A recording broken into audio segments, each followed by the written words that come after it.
Assalamualaikum sahabat-sahabat proyek kita yang dirahmati Allah. Hari ini proyek kita akan menceritakan seorang dokter sombong yang tega menendang dagangan seorang anak yatim.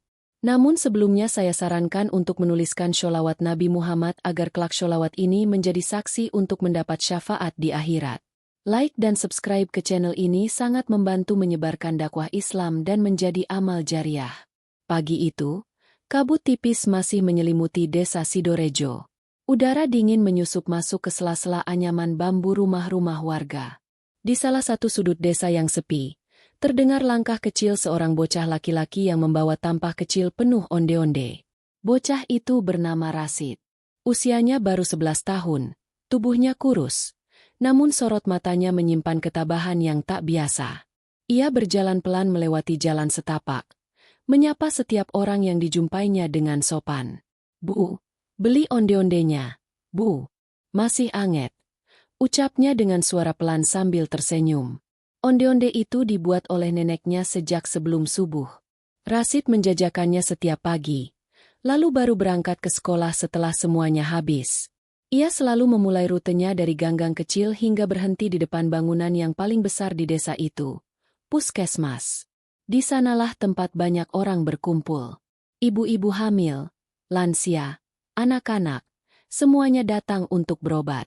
Rasid tahu, tempat itu memberinya peluang terbaik untuk menjual dagangannya lebih cepat. Tapi di sana pula, diam-diam, sebuah peristiwa kelam akan segera terjadi. Puskesmas itu dikepalai oleh seorang dokter muda bernama Bagas. Ia pindahan dari kota besar. Sejak kedatangannya 2 bulan lalu, warga menyambutnya dengan antusias. Namun, sikap dokter Bagas berubah sejak minggu kedua. Wajahnya dingin, ucapannya sering menyakitkan, dan ia terlihat tak betah berada di desa kecil seperti Sidorejo. Beberapa kali, Rasid merasa sorotan mata dokter itu tak menyenangkan. Tapi ia tak pernah berbuat macam-macam. Ia hanya berdiri jauh dari pintu masuk, menunggu dengan sabar. Pagi itu, seperti biasa, Rasid berdiri di sudut halaman puskesmas. Ia tak berani mendekat ke ruang tunggu. Tangannya memegang tampah erat-erat. Saat seorang ibu hamil menghampirinya dan membeli 2 onde-onde, Rasid mengangguk dalam, lalu tersenyum. Namun, suara langkah sepatu keras tiba-tiba terdengar dari balik pintu puskesmas. Dokter Bagas muncul dengan wajah masam. Ia berjalan cepat ke arah Rasid. "Apa kamu nggak ngerti, ya? Ini puskesmas, bukan pasar," bentaknya lantang. Rasid tersentak. Ibu-ibu yang sedang duduk pun ikut menoleh. "Saya cuma jualan di luar, Dok. Nggak ganggu siapa-siapa," jawab Rasid pelan. Namun, tanpa memberi kesempatan lebih, Dokter Bagas menendang tampah di tangan Rasid. Onde-onde itu berhamburan ke tanah. Beberapa menggelinding hingga ke rerumputan kotor. Rasid terdiam. Tangannya masih menggenggam udara kosong. Matanya membulat. Mulutnya gemetar. Ia tidak menangis. Hanya memungut satu persatu onde-onde yang kini bercampur tanah dan debu. Warga yang melihat kejadian itu membisu. Tak ada yang berani membela. Mereka hanya diam, menyaksikan seorang anak yatim dipermalukan di depan umum oleh orang yang seharusnya memberi teladan. Pagi itu, langit Sidorejo mendung. Dan dari arah barat, angin berembus pelan, seolah membawa bisik halus yang menyimpan sesuatu. Sebuah karma yang sedang berjalan menuju tujuannya. Rasid berjalan pulang sambil memeluk tampah kosong di dadanya. Onde-onde yang tersisa tak lebih dari 5 biji, dan semuanya telah kotor. Langkahnya lambat, menyusuri pematang sawah yang sepi, tanpa suara, hanya ditemani angin yang meniup dedaunan dengan lesu. Sesampainya di rumah, nenek Rasid sedang duduk di dipan bambu, menenun tikar dari daun pandan. Wajahnya langsung berubah saat melihat cucunya pulang terlalu cepat. Ia menaruh alat tenunnya, lalu berdiri menghampiri. "Loh, kok cepet, Nak? Belum jam 7. Tanyanya pelan. Rasid tidak langsung menjawab. Ia hanya membuka tampah dan memperlihatkan onde-onde yang sudah kotor. Neneknya terdiam. Hatinya remuk melihat hasil kerja kerasnya diinjak harga dirinya. "Aku ditendang, Nek, sama dokter Bagas," ucap Rasid lirih. Tampahnya juga jatuh, onde-ondenya mental semua. Nenek Rasid menghela napas panjang. Matanya berkaca-kaca. Tapi ia tak ingin menambah beban cucunya. Ia lalu duduk dan mengelus kepala Rasid. Sudahlah, nak, nanti juga Allah yang balas. Kita jangan dendam. Rasid mengangguk kecil. Tapi malam itu, setelah neneknya tidur, bocah itu diam di musala kecil di samping rumah. Ia duduk bersimpuh, lalu mengangkat kedua tangannya yang kecil ke atas. Suaranya lirih, namun doanya sampai jauh. Ya Allah, kalau memang aku nggak boleh jualan di sana, nggak apa-apa. Tapi jangan bikin nenek sedih. Tolong tunjukkan kebenaran. Aku nggak minta apa-apa, cuma pengen hidup tenang. Malam pun semakin sunyi. Dari langit, bintang-bintang seolah mendengar permintaan tulus seorang anak yatim yang teraniaya. Tak lama setelah itu, angin kembali berembus lembut ke arah selatan. Dan entah kenapa, kucing liar yang biasa tidur di bawah kursi puskesmas malam itu tak berhenti mengeong. Keesokan harinya, Rasid tidak berjualan. Neneknya demam. Rasid merawatnya dengan penuh perhatian. Ia mengompres dahi neneknya, menyuapi bubur, dan terus memijit kaki tuanya. Namun di sisi lain desa, puskesmas terlihat sepi. Tak ada antrean. Tak ada suara. Hanya Dokter Bagas yang berjalan mondar-mandir di ruangannya. Bosan dan marah. Ia merasa tidak dihargai. Ia tidak tahu bahwa warga satu persatu mulai menjauh. Bukan karena tidak butuh berobat, tapi karena hati mereka telah tergores dalam. 3 hari berlalu, dan Rasid tetap tidak muncul di depan puskesmas. Tapi justru ketidakhadiran itu yang mulai menghantui pikiran Dokter Bagas. Ia sering melirik keluar jendela saat pagi, seolah menunggu sesuatu. Tapi yang ada hanya jalanan sepi dan rumput yang mulai menguning. Hingga pagi itu, saat ia keluar ruangan untuk memarahi seorang staf, langkah kakinya yang cepat tak bisa mengimbangi lantai licin yang baru dipel. Tubuhnya terpelanting. Bokongnya menghantam keras anak tangga. Dan dalam sekejap, dunia seperti berhenti berputar. Dokter Bagas terkapar. Tak bisa bangun. Tangannya gemetar. Kakinya terasa dingin. Ia ingin berteriak, tapi tenggorokannya tercekat. Semua orang panik. Mobil ambulans dipanggil.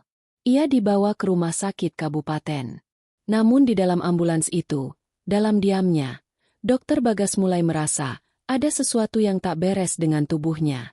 Dan lebih dari itu, ada ketakutan yang tak bisa ia jelaskan.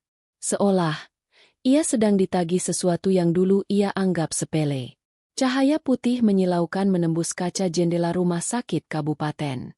Di sebuah ruang perawatan kelas 1, Dokter Bagas terbaring kaku dengan selang infus tertanam di tangannya. Wajahnya pucat, keringat dingin membasahi pelipisnya, dan matanya menatap kosong langit-langit ruangan. Sejak jatuh 3 hari lalu, ia belum mampu menggerakkan kakinya. Saraf di punggung bawahnya terjepit cukup parah. Dokter spesialis tulang sudah menjelaskan, penyembuhan butuh waktu panjang, dan belum tentu pulih seperti semula. Mendengar itu, amarah dan ketakutan seperti bergantian mengguncang isi dadanya. Tidak mungkin aku sehat, aku kuat, ini pasti cuma sementara.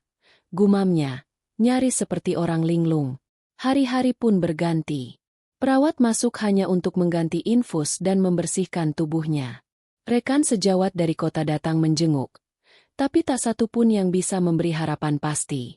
Kursi roda kini menjadi bagian dari hidupnya. Dan yang paling menyakitkan, tak ada satupun warga desa Sidorejo yang datang menjenguk. Di desa, kabar tentang kelumpuhan Dokter Bagas menyebar dengan cepat. Orang-orang membicarakannya di warung kopi, di ladang, bahkan di masjid. Ada yang merasa iba, tapi lebih banyak yang menarik napas panjang, menyebut bahwa apa yang menimpa sang dokter bukan sekadar musibah, melainkan jawaban atas tangis bocah penjual onde-onde beberapa hari lalu. Rasid sendiri belum tahu kabar itu. Ia masih sibuk merawat neneknya yang belum pulih. Setiap pagi ia membuatkan teh hangat, memijat tangan kurus itu, dan duduk menemani sampai matahari naik tinggi. Namun pada hari kelima, sebuah kabar datang dari tetangga mereka, seorang bapak tua yang kebetulan bekerja sebagai sopir puskesmas. SID, Kamu tahu nggak? Dokter Bagas lumpuh. Katanya jatuh dari tangga. Sekarang dirawat di rumah sakit kabupaten. Rashid terdiam. Matanya tak berkedip. Ia tidak tersenyum, tidak pula terkejut. Ia hanya menghela napas, lalu menatap tanah. Lumpuh, Pak? Tanyanya pelan. Iya, katanya kakinya nggak bisa digerakkan. Bapak itu kemudian pergi. Rashid duduk di anak tangga rumahnya, memeluk lutut, lalu menunduk. Ia tidak tahu perasaan apa yang bergelayut dalam hatinya. Di satu sisi, ia pernah terluka. Tapi di sisi lain, ia merasa takut membenci terlalu dalam. Sementara itu, di kamar rumah sakit yang sunyi, Dokter Bagas duduk terpaku di kursi roda. Ia baru saja menatap bayangannya sendiri di kaca jendela. Seseorang yang dulu gagah dan angkuh, kini hanya tubuh rapuh yang tak lagi bisa melangkah. Dan malam itu, suara tik-tik hujan mulai turun pelan. Di sudut ruangan, lampu temaram menggantung sendu. Dokter Bagas menutup mata. Namun saat ia terlelap, wajah Rashid tiba-tiba muncul dalam mimpinya. Bukan dengan tangisan, tapi dengan senyuman yang menyesakkan dada. Sepekan berlalu sejak Dokter Bagas terjatuh dan kehilangan kekuatan kakinya. Hari-harinya kini penuh diam dan sesal.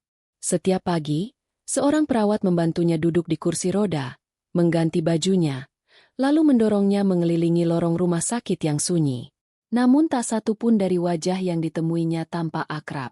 Tidak ada senyum hangat. Tidak ada percakapan yang membuat hatinya nyaman. Semua hanya menjalankan tugas. Lalu pergi. Dokter Bagas, yang dulu berdiri dengan gagah di tengah pasien dan perawat, kini menjadi sosok yang bahkan tak dikenali orang-orang. Ia mulai berpikir, mungkinkah ini balasan? Tapi batinnya terus menolak. Ego dan gengsi yang selama ini menutupi hatinya membuat ia sulit mengakui kesalahan. Namun ada suara kecil yang terus berbicara di dalam kepalanya. Satu tendangan, pada seorang bocah kecil. Dan kini, aku bahkan tak bisa menendang semut sekalipun. Setiap kali ia mengingat wajah Rashid, rasa sesak itu kembali. Bayangan onde-onde yang berguling di tanah, mata kecil Rashid yang penuh terkejut, dan tangan mungil yang memungut dagangan satu persatu, kini menjadi hantu yang menghantui setiap malam. Sementara itu, di desa Sidorejo, Rashid kembali berjualan. Neneknya sudah lebih baik, tapi Rashid memilih rute berbeda, menjauh dari puskesmas. Ia berdagang ke pasar kecil, ke SD desa, atau kadang hanya berkeliling kampung sambil menyunggi tampah di kepala. Namun pada suatu sore, seorang bidan desa yang mengenal Rashid lewat dan berhenti membeli onde-onde darinya. "Rashid, kamu nggak mau jenguk Dokter Bagas?" tanya sang bidan sambil memilih onde-onde yang paling besar. Rashid terdiam. Ia tak menjawab langsung. Dia sekarang sendirian di rumah sakit. Katanya murung terus. "Nggak mau makan. Mungkin kalau kamu datang, dia bisa bicara." Rashid hanya mengangguk kecil. Bidan itu tak memaksa. Ia pergi sambil membawa 2 bungkus onde-onde dan menepuk pundak Rashid dengan lembut. Malamnya, Rashid kembali ke musala kecil di samping rumah. Ia duduk bersimpuh seperti malam-malam sebelumnya. Tapi doanya malam itu berbeda. "Ya Allah, aku nggak tahu harus bagaimana. Tapi kalau memang aku harus ketemu lagi sama beliau, beri aku keberanian. Aku nggak benci. Aku cuma pengin tenang." Esok paginya, saat matahari baru naik sepenggalah, Rashid mengenakan baju terbaiknya. Baju putih polos dengan celana kain yang sudah mulai kekecilan. Ia membawa 1 bungkusan kecil yang ditutupi kain bersih. Isinya 5 onde-onde. Ia berjalan ke ujung desa, lalu menumpang mobil sayur yang kebetulan menuju kota. Di dalam hati, Rashid belum tahu apa yang akan ia katakan. Tapi ia tahu, ada luka yang tak bisa sembuh tanpa dihadapi langsung. Dan di kamar rumah sakit yang dingin itu, Dokter Bagas masih termenung di kursi rodanya, menatap keluar jendela. Ia tak tahu bahwa langkah kecil dari desa akan segera menghampirinya, meski tak bisa ia dengar, tak bisa ia lihat, tapi akan ia rasakan, di dada yang perlahan mulai luluh. Langkah kaki Rashid terdengar pelan menyusuri koridor rumah sakit. Tangannya memegang bungkusan onde-onde dengan hati-hati, sementara matanya membaca setiap angka ruangan satu persatu. Hatinya berdegup kencang. Setiap langkah terasa berat, seperti ada beban yang tak kasat mata menggantung di pundaknya. Setelah bertanya pada seorang perawat, Rashid sampai di depan sebuah pintu dengan tulisan, Kamar 107, kelas 1. Ia menarik napas dalam-dalam, lalu mengetuk pelan. Tok, tok, tak ada jawaban. Rashid mengetuk lagi, kali ini sedikit lebih keras. Tok, tok, dari dalam terdengar suara serak, pelan, tapi cukup jelas. Masuk. Rashid mendorong pintu perlahan. Ruangan itu sunyi, hanya ada suara mesin infus dan detak jam dinding. Di dekat jendela, Dokter Bagas duduk di kursi roda, membelakangi pintu, menatap langit yang mulai mendung. Dokter itu tak langsung menoleh. Suaranya terdengar lesu. Mau apa? Saya sudah bilang, saya tidak ingin dijenguk lagi. Rashid melangkah pelan. Ia berdiri beberapa langkah di belakang kursi roda itu, lalu membuka suara dengan lirih. Saya cuma mau ngasih ini, Pak. Suara itu membuat Dokter Bagas terdiam. Ia mengenali nada suara itu. Perlahan, ia menoleh. Matanya membelalak melihat sosok kecil yang berdiri di belakangnya, memeluk sebuah bungkusan kain. Rashid menunduk dalam. Ia mengulurkan bungkusan itu. Saya bawa onde-onde. Buatan nenek saya. Dokter Bagas menatap tangan kecil itu. Jemarinya mulai gemetar. Rasa malu, bersalah, dan bingung bercampur jadi satu. Untuk pertama kalinya sejak lumpuh, matanya berkaca-kaca. Kamu, Rashid. Rashid mengangguk. Wajahnya tetap menunduk. Ia tak bicara banyak. Seketika ruangan itu dipenuhi keheningan. Hanya suara detak jam yang mengiringi dua sosok berbeda. Yang satu pernah menyakiti, dan yang satu kini berdiri memberi. Aku minta maaf, ucap Dokter Bagas akhirnya. Suaranya lirih, nyaris seperti gumaman. Aku salah. Sangat salah. Aku tak bisa tidur sejak kejadian itu. Rashid tidak menjawab. Ia hanya meletakkan bungkusan itu di meja kecil dekat jendela. Lalu berkata pelan. Kalau Pak Dokter sudah sehat, saya nggak jualan di sana lagi, kok.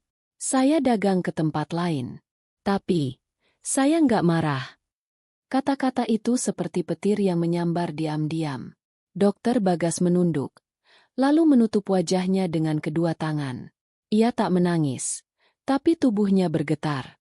Rasa sesal itu kini tumpah begitu saja, tanpa bisa ia tahan. Rashid berbalik, melangkah pelan menuju pintu. Namun sebelum ia keluar, suara Dokter Bagas memanggil lagi. Rashid, terima kasih. Kamu lebih besar dari aku. Rashid menoleh sebentar, tersenyum tipis, lalu pergi. Di dalam kamar itu, untuk pertama kalinya sejak lumpuhannya, Dokter Bagas merasa napasnya lega. Seperti ada luka lama yang perlahan mengering. Dan ia tahu, meski kakinya belum sembuh, hatinya telah mulai belajar berjalan kembali. Sejak pertemuan itu, suasana hati Dokter Bagas berubah. Ia tak lagi menolak makan. Ia mulai tersenyum kecil pada perawat yang masuk mengganti perban. Bahkan sesekali ia memandangi onde-onde di meja samping tempat tidur, yang masih tersisa 2 buah, seolah menyimpan sesuatu yang lebih dari sekadar rasa manis. Namun tubuhnya belum membaik. Kaki itu tetap dingin dan tak mau merespons. Setiap malam, ia mengusap pahanya perlahan, berharap ada sensasi yang kembali. Tapi tetap hampa. Suatu pagi, Dokter Bagas minta dipindahkan ke lorong rumah sakit yang menghadap taman. Kursi rodanya diparkir di dekat jendela besar, di mana ia bisa melihat pepohonan dan burung-burung kecil beterbangan. Ia lebih banyak diam, menatap jauh, tapi ada sesuatu yang pelan-pelan tumbuh di dalam dirinya. Kesabaran. 3 hari setelah kunjungan Rashid, bidan desa datang menjenguk. Ia membawa surat dari kepala dusun, serta sekota kecil kue tradisional. Banyak warga titip salam. Dok, mereka tahu kondisi dokter sekarang. Beberapa ibu juga bilang maaf kalau dulu sempat membenci. Dokter Bagas menunduk dalam. Ia membuka surat itu perlahan. Isinya tulisan tangan sederhana dari Pak Rawi, Kepala Dusun Sidorejo. Kata-katanya hangat dan jujur. Ia menulis tentang perubahan Rasid yang tetap sopan meski sempat dilukai, tentang warga yang mulai menyadari pentingnya memaafkan, dan tentang harapan agar Dokter Bagas kembali menjadi bagian dari desa, jika kelak ia sembuh. Mata Dokter Bagas berkaca-kaca. Surat itu ia lipat pelan, lalu simpan di saku piyamanya. "Bidan, boleh saya titip sesuatu untuk Rasid?" tanyanya pelan. "Boleh, tentu saja." Dokter Bagas kemudian mengeluarkan sebuah buku kecil dari laci. Sebuah buku catatan yang selama ini ia gunakan untuk mencatat pasien. Di dalamnya, ada halaman kosong yang kini ia isi dengan tulisan tangan sendiri. Ia menulis pelan-pelan, sesekali menghapus, lalu menulis lagi. Setelah selesai, ia menyelipkan selembar uang lusuh, dan menutup buku itu dengan hati-hati. "Tolong kasih ini ke Rasid. Jangan dibuka. Biar dia saja yang baca." Bidan itu menerima dengan lembut. Ia mengangguk, lalu pamit pulang. Di sisi lain, di desa Sidorejo, Rasid sedang duduk di beranda rumah. Ia menjemur onde-onde di bawah sinar matahari pagi. Tepungnya mulai mengering, siap untuk digoreng. Neneknya duduk di sebelah, menyulam pelan dengan tangan yang sudah tak segesit dulu. Tak lama kemudian, bidan datang dengan motor bebek tua. Ia turun, lalu menyerahkan buku kecil itu kepada Rasid. "Titipan dari Pak Dokter." Rasid memandang benda itu. Buku catatan lusuh, dengan sedikit bekas air di sampulnya. Ia membuka halaman pertama, dan membaca tulisan tangan yang membuat dadanya hangat. Isi buku itu tidak akan diungkapkan sekarang. Namun setelah membaca, Rasid menutupnya perlahan, lalu menatap langit yang mulai biru cerah. Ia tak berkata apa-apa, hanya tersenyum. Sebuah senyuman tulus dari anak yang pernah disakiti, namun kini telah memaafkan sepenuhnya. Dan hari itu, angin bertiup lebih lembut dari biasanya di desa Sidorejo. Minggu demi minggu berlalu. Musim hujan mulai datang, menggelayut di langit kota dengan awan-awan kelabu. Di ruang fisioterapi rumah sakit, Dokter Bagas menjalani latihan dengan semangat yang berbeda. Ia tak lagi hanya sekadar mencoba, ia benar-benar berharap. Setiap pagi, ia belajar mengangkat kakinya sedikit demi sedikit. Meski sakit, ia menahan. Meski lelah, ia terus berusaha. Para perawat mulai memperhatikan perubahan itu. Tak lagi murung, tak lagi menyendiri. Bahkan kadang ia menyapa pasien lain, membantu memotivasi mereka. Hari itu, ketika ia berhasil mengangkat kakinya sejengkal untuk pertama kali, seorang fisioterapis berseru pelan, "Bagus sekali, Pak Dokter.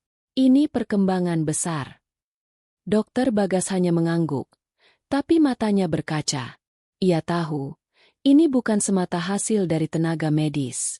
Ada yang lebih kuat, restu dan maaf yang telah ia terima dari bocah kecil bernama Rasid.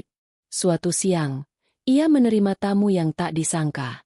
Pak Rawi, Kepala Dusun Sidorejo, datang bersama dua warga desa. Mereka membawa oleh-oleh kecil, tape ketan, pisang goreng, dan sebuah foto kecil yang dibingkai kayu. Itu foto Rasid sedang berdagang di pasar. Senyumnya cerah, mengenakan ikat kepala batik dan membawa tampah onde-onde di atas kepala. "Ini kami cetak dari ponsel bidan," kata Pak Rawi. "Kami pikir Pak Dokter mungkin butuh semangat tambahan." Dokter Bagas menerima bingkai itu dengan kedua tangan. Ia menatap foto itu lama sekali. Di dalam hatinya, ia tahu, ini bukan hanya sekadar gambar. Ini adalah pengingat bahwa hidup bisa berubah bila hati benar-benar ingin memperbaiki. Kami semua di desa tidak lagi marah, tapi kami berharap suatu saat dokter mau datang kembali. Mungkin bukan sebagai tabib, tapi sebagai sahabat. Ucapan Pak Rawi mengalir perlahan, seperti sungai kecil yang jernih. Dokter Bagas mengangguk pelan. "Saya belum bisa janji, tapi kalau Allah izinkan, saya ingin sekali ke sana lagi. Bukan untuk bekerja, hanya untuk duduk, dan meminta maaf pada semua orang, satu persatu." Pak Rawi tersenyum. "Itu sudah cukup, Dok. Lebih dari cukup. Malamnya, Dokter Bagas duduk sendiri di tepi jendela, memandangi foto kecil itu. Di luar, hujan turun perlahan, mengetuk kaca dengan ritme lembut. Ia tahu, jalan menuju pulang bukan sekadar kembali ke desa, tapi kembali ke hati yang pernah ia abaikan. Dan Rashid telah menunjukkan jalan itu dengan caranya yang paling sederhana. Dan malam itu, untuk pertama kalinya dalam hidupnya, Dokter Bagas sujud dalam diam. Ia mengusap wajah dengan tangan gemetar, dan berbisik di antara isaknya. Ya Allah, terima kasih masih memberiku waktu untuk belajar menjadi manusia. 4 bulan telah berlalu sejak pertama kali Dokter Bagas duduk lemas di kursi roda rumah sakit. Kini, sebuah tongkat kayu menopang tubuhnya. Kakinya memang belum sepenuhnya pulih, tapi ia bisa berdiri, bisa melangkah pelan. Dan lebih dari segalanya, hatinya telah kembali berdiri tegak. Pagi itu, ia berdiri di bawah gapura desa Sidorejo. Angin pagi membawa bau tanah basah dan suara ayam berkokok dari kejauhan. Warga desa menyambutnya dengan tatapan bingung, lalu perlahan berubah jadi lirikan simpati. Tak ada sambutan meriah, tak ada tabuhan kendang. Hanya keheningan dan langkah kaki pelan di antara jalanan tanah yang basah. Tapi itulah yang ia butuhkan, kesempatan untuk menghadap, bukan dielukan. Dengan membawa tas kecil dan seikat bunga kenanga, ia menuju rumah kayu sederhana di ujung gang. Di teras, seorang anak kecil sedang menata tampah onde-onde. Ia menoleh, dan matanya membulat melihat siapa yang berdiri di depannya. "Pak Dokter?" Rashid bangkit berdiri. Tangannya masih memegang centong. Dokter Bagas tersenyum pelan, lalu duduk di depan kayu dengan susah payah. Ia meletakkan bunga itu di meja kecil. "Ini, buat nenekmu." Rashid menerima dengan hati-hati. "Terima kasih, Pak." Beberapa warga mulai berdatangan, berdiri di pinggir jalan. Tak berani mendekat, tapi juga tak pergi. Mereka penasaran. Apakah ini benar-benar orang yang dulu menendang dagangan seorang yatim piatu? Rashid lalu mengambil tampah onde-onde, dan dengan mantap berkata, "Mau bantu saya jualan pagi ini, Pak Dokter?" Dokter Bagas memandang anak itu lama sekali. Ada cahaya lembut di matanya. Ia mengangguk.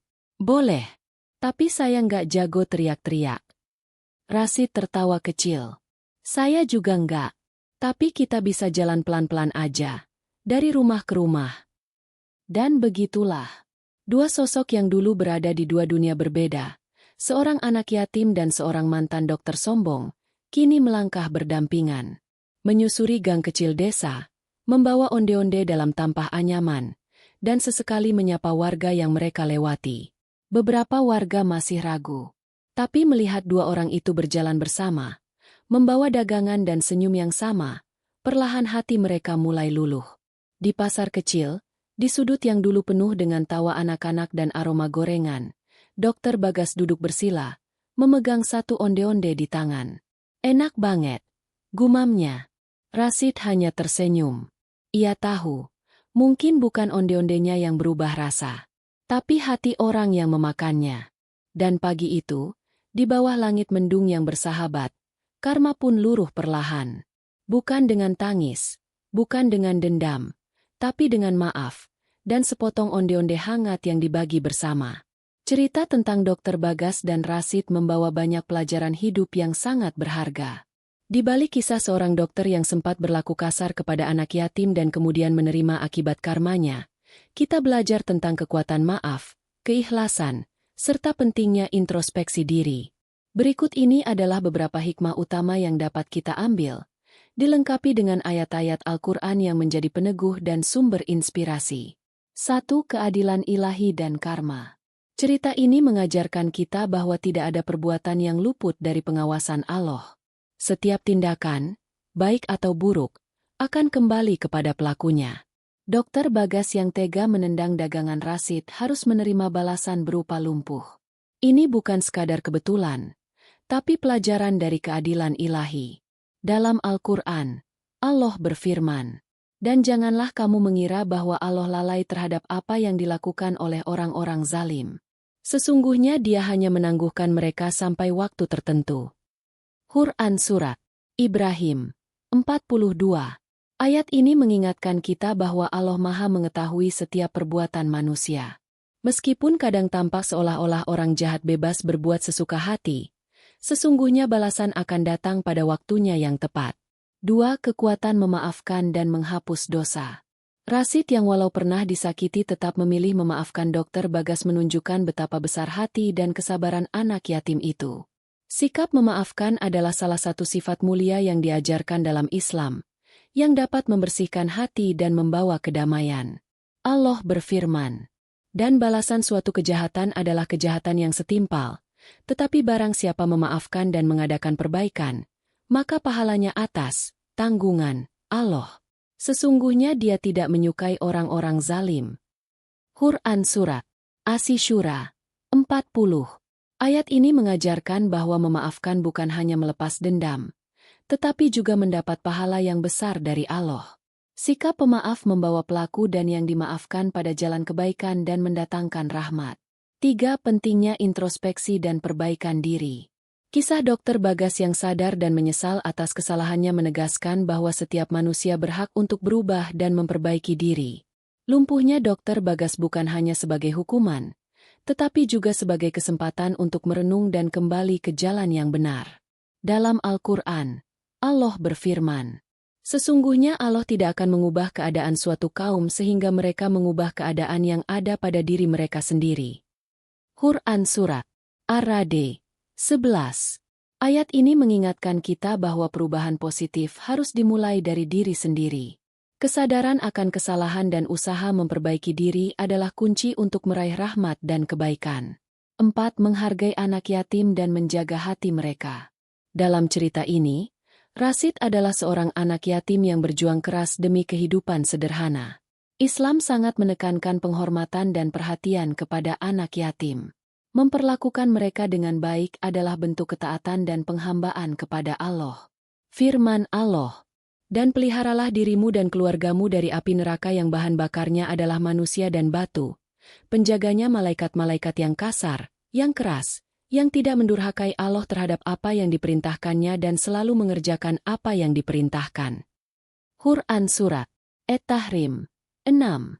Dan juga, apakah kamu tidak memperhatikan orang-orang yang menganggap dirinya suci?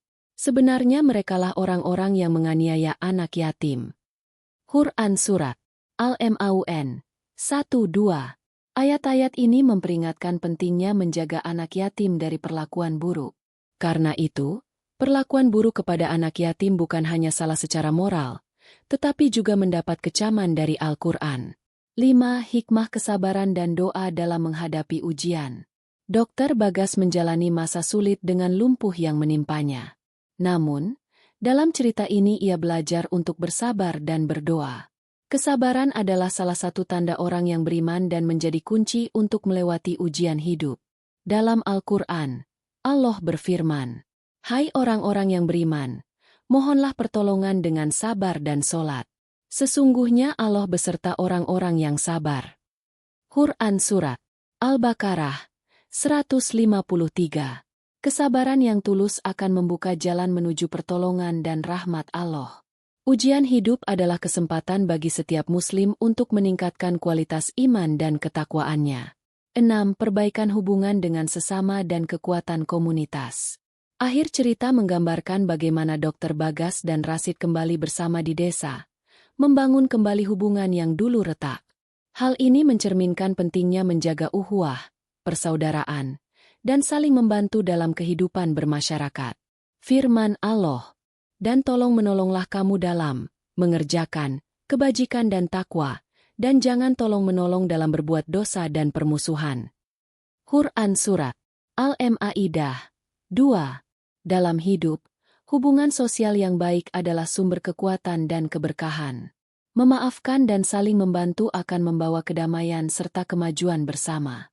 Cerita ini bukan sekadar kisah tentang hukuman atas kesalahan, tapi lebih dalam lagi mengajarkan kita tentang perjalanan batin, pentingnya kesadaran akan kesalahan, keberanian untuk memohon maaf, dan kekuatan besar yang datang dari memaafkan. Semua ini berakar pada ajaran Islam yang penuh kasih sayang dan keadilan. Melalui ayat-ayat Al-Quran, kita diingatkan bahwa kehidupan dunia adalah ladang amal, di mana setiap amal baik maupun buruk akan dimintai pertanggungjawaban.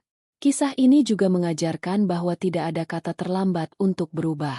Allah Maha Pengampun dan Maha Penyayang, selalu membuka pintu maaf bagi siapa saja yang benar-benar bertobat dan berusaha memperbaiki diri. Semoga hikmah ini menjadi pengingat bagi kita semua untuk terus memperbaiki diri, menjaga hati dari kebencian, serta selalu berbuat baik kepada sesama, terutama kepada mereka yang lemah dan membutuhkan seperti anak yatim.